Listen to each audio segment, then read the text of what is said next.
Добър попладне свите.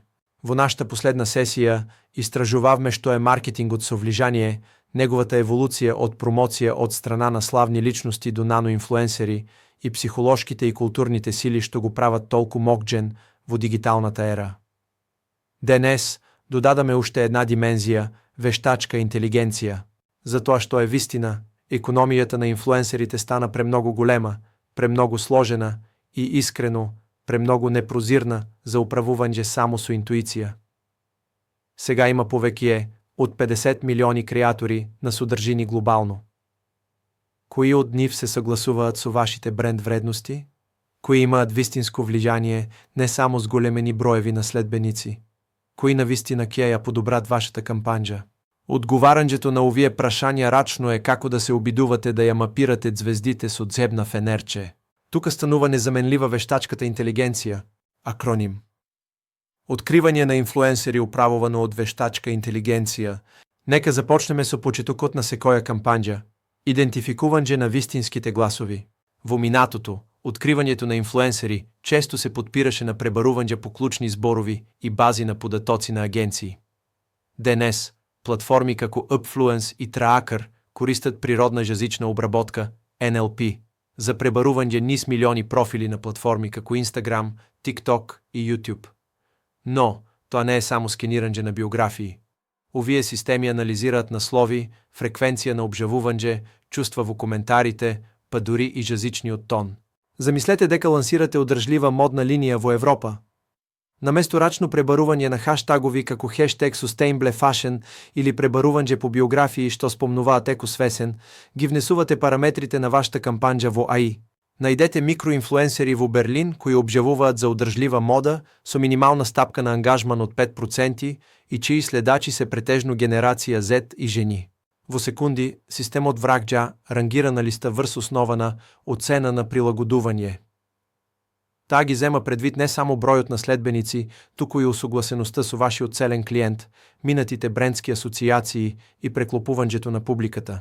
Акроним Sephora, например, ја користи оваа можност на вештачката интелигенција за да идентификува влижателите во убавината чии следбеници одразуваат нивните профили на купувачи, возраст, локација, па дури и тон на кожата во некои случаи. Резултатот? Поголема прецизност во таргетирањето, помалку нагагџанџа, повеќе ефикасност. Дел 2. АИ за откривање измами и проверки на автентичност. Сега да се справиме со посложната реалност измама. Според Influencer Marketing Hub 2023, 15% од инфлуенсерите имаат лажни следбеници, профили на ботови, купени ангажмани или манипулирани метрики. Како што растат будзетите, така растат и ризиците. Внесете откривање на измами со машинско учење. Инструменти како Hype Auditor ја проценуваат веродостојността на влијателите преку анализа на однесувањето на следбениците, образците на ангажман и квалитетот на коментарите. Например, ако профилот покажува ненадеен скок на следбеници од една земја, но нема усогласеност со јазикот, тоа е црвено светло. Ако коментарите изгледаат како спам или повторуваат емотикони низ стотици објави, тоа може да укажува на фарма за кликнувања. Брендовите ги качуваат листите на влижателни лица на платформата. АИ враќа Trust Score, кажи 85 од 100 за автентична, органски растечка публика. Резултати под 70 можат да сигнализираат манипулација, што доведува до додавање на црната листа. Акроним L'Oréal, еден од најголемите светски рекламодатели за убавина, наводно заштеди $4 милиони годишно отстранувајќи фалсификувани инфлуенсери со овие системи. И глобалниот СМО на Unilever еднаш јавно изјави: ние повеќе нема да работиме со инфлуенсери кои купуваат следбеници. Тоа решение, поддржано од алатки за вештачка интелигенција, наводно заштеди $20 милиони годишно. Затоа, вештачката интелигенција тука не е само за подобро таргетирање, туку е за заштита на брендот во голем размер. Член 3. Предвидлива ефикасност на кампанџата. Сега да зборуваме за предвидување на иднината. И не само што ги идентификува и потврдува влијателите, туку и предвидува што веројатно ќе ја испорачаат. Како? Анализирајќи ги историските податоци за кампанџи, стапки на ангажман, конверзии на публика, предходни соработки, па дури и креативните формати, што се користеле, напред са Stories versus Reels. Платформи како Creator IQ или Influencity користат регресионални модели за проценка, очекуван ROI по инфлуенсър. Оптимално време за обява за максимална видливост. Акроним подигнуванже на конверзията връз основа на афинитетът на публиката е практичен пример. Модна марка сака да промовира своята нова летна линия преко Instagram и TikTok.